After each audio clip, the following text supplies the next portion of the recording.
네, 코스닥은 1%까지 상승 탄력을 키워나가고 있는데요. 오늘 같은 시장에서 볼 수 있는 종목 또 제시를 해드립니다. 이광무의 트렌드 투자입니다.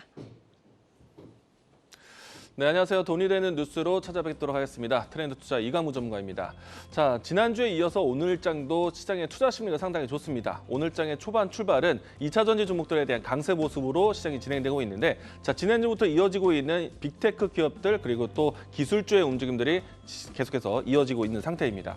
자, 오늘장에서도 여러분들이 지켜보셔야 되는 트렌드적인 뉴스들 준비를 했는데요. 자, 첫 번째 뉴스 살펴보도록 하겠습니다. 자, 지난주에 반도체 종목들이 상당히 강했었습니다. 이와 같은 내용들로 해서 계속해서 반도체 우호적인 이야기들이 나올 것으로 보고 있는데, 자, 여기에서 추가적으로 2차 전지에 대한 환경도 상당히 좋습니다. 자, 오늘장에서 이야기 나왔던 것처럼 지난주에 이 IR의 세부 개정안이 나오고 나서 반도체 2차 전지 종목들에 대한 이 현지 생산에 대한 기대감이 형성되었는데, 자, 이 안에서 7년 동안에 90조 원에 가까운 세액공제에 대한 혜택을 우리나라 배터리 회사들이 받을 것이다 라고 이야기 나왔습니다. 자, 이런 관점에서 오늘장 2차 전지 관련된 대형주들, 그리고 2차 전지 관련된 광물 관련된 종목들의 움직임들도 상당히 긍정적이다라고 할 수 있겠고요. 자, 두 번째는 이제 곧 있으면은 1월 달 CES가 발표가 되게 되는데, 이 CES를 앞두고 많은 이야기들이 미리 선제적으로 나오고 있습니다. 자, 우선은 삼성전자, LG전자의 차량 전장 사업에 대한 내용들뿐만 아니라 현대차의 모빌리티에 대한 이야기들이 나올 것인데, 자, 이번에는 현대차가 전기 수직 이착륙기를 공개를 한다고 합니다. 자, 이런 관점이라면 UAM이라든지 차후의 모빌리티 사업에 대한 이야기들이 나올 것을 보고 있으니까 차후 이 성장주에 대한 기술주 종목들 관심 있게 보시길 바라겠습니다. 자, 그리고 오늘 단기적인 이슈가 되지 않을까라고 생각이 되고 있는데, 자, 장 초반 때부터 해서 해운주 관련된 종목들이 강합니다. 자, 이유는 지금 이 중동 지역의 홍해 이 방군에 대한 이야기들 때문에 수에즈 운하가 지금 현재 중지되어 있는 상태입니다. 자, 이런 상태라면 수에즈 운하에 대한 이 항로에 대한 경로에 대한 차질이 벌어지기 때문에 전반적으로 해운주에 대한 가격 인상이라든지 해운주에 대한 업황에 대한 변동성이 나올 것이기 때문에 그로 인해서 오늘 반사적으로 해운주들이 강하다라고 할 수 있겠습니다. 자, 다만 단기적인 이슈이긴 하지만은 이 내용을 조금 더 깊이 들어가 보도록 하겠습니다. 자, 우선은 이제 이 해운주에 대한 이야기와 조선주의 이야기를 같이 보셔야 될 것 같습니다. 자, 좀 전에 이야기 드렸던 수에즈 운하 같은 경우에는 이전에도 한번 수에즈 운하에 대한 대란이 일어난 적이 있었습니다.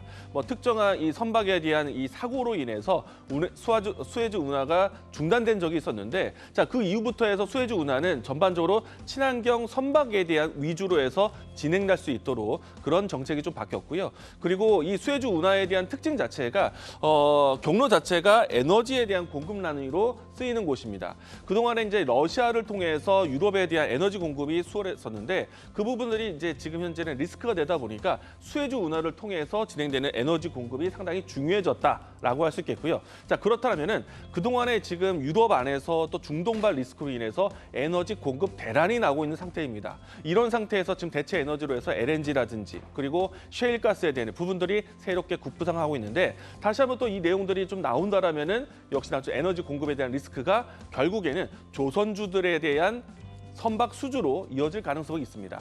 자, 이거 인프라 구축과 수에즈 운하에 대한 예인선이 LNG 전환한다는 소식.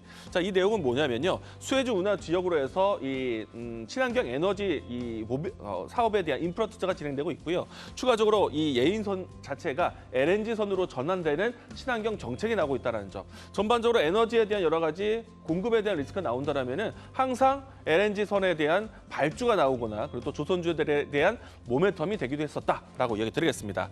자, 그리고 이제 올해 같은 경우에는 역시나 이 LNG 선박 안에서는 국내 조선사들이 시장을 석권하고 있다 보니까 내년도에도 이와 같은 내용들로 해서 이 시장에 대한 발주 물량이 나온다 기대를 가져도 좋을 것 같습니다. 자, 그래서 LNG 선박에 대한 수주가 많은 우리 국내 조선사 탑픽 종목으로 오늘 제가 추천주 가지고 왔는데요. 자, 일단은 HD 현대중공업입니다. 올해 목표했었던 연간 수주의 목표율을 23% 초과 달성했다. 많은 이 조선주들이 대부분 초과 달성, 목표 달성하고 있는 상태인데, 특히나 이제 HD 현대중공업 같은 경우에는 목표 금액에 대해서 대부분의 선박이 LNG 선박에 대한 수주였습니다.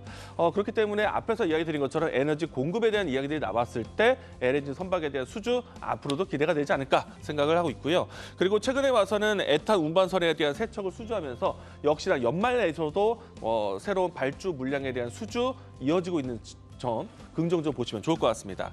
자, 일단은 앞으로 해서 가스 운반선에 대한 운반선에 대한 가격 운임 상승이 나오고 있기 때문에 이 부분에 대해서도 모멘텀으로 보시면 좋을 것 같습니다. 자, 일단은 수혜주 운하에 대한 단발성에 대한 이슈이긴 하지만은 결국에는 에너지 공급에 대한 리스크에 대한 내용들이 이야기가 반복될 것이다. 이 부분에 대해서 트렌드를 보시기 바라겠고요. 그러면 결국에는 조선주에 대한 발주 물량에 대한 수요로 보는 것이 모멘텀이다라고 이야기 드리겠습니다. 자, 오늘 제가 준비한 HD 현대중공업은요. 올해 연초에 상당히 크게 움직임이 나왔다가 지금은 바닥권을 다시 한번 다지는 자리에 있습니다. 턴하는 자리에 길목에 있기 때문에 주가 눌림목이다라고 할 수 있겠고요. 자, 현재 위치에서 주가가 추세 상승한다면 14만 5천 원 라인 때까지 1차적인 목표가, 손절 라인 때는 11만 5천 원 제시하도록 하겠습니다. 자, 돈이 되는 뉴스로 찾아뵙도록 하겠습니다. 지금까지 트렌드 투자였습니다.